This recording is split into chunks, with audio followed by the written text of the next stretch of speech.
اهلي. يعني انا لما العب باشرف دالي ورامي ربيعه نفس البروفايل ونفس الشكل ونفس طريقه اللعب والاسلوب، يبقى محتاج من نص الملعب بتاعي يكون قوي وينزل ياخد منهم الكوره. ده حلها. اب احنا نص الملعب بتاعنا برضه مش قوي، اكرم ومروان اخرهم بيباصوا جنبيهم ما بيعرفوش يطلعوا بالكوره.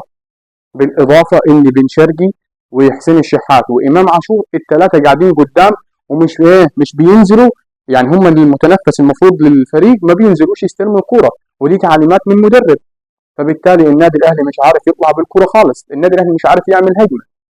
لازم لما اجي اكون تشكيله يبقى التشكيله متناسبه. لو عندي مدافع قوي في الالتحامات وبدنيا قوي، يبقى المدافع اللي جنبه لازم يكون كورته حلوه علشان يعرف يطلعنا بالكوره ونعرف نلعب كوره. طب المدافعين الاثنين بتوعي ما بيعرفوش يطلع بالكوره، يبقى اولى نص ملعبي لازم لما اجي اكون تشكيله لازم يكون نص ملعبي بيعرف يطلع بالكوره. طب لازم مثلا اللعيب بتاعي اللي هو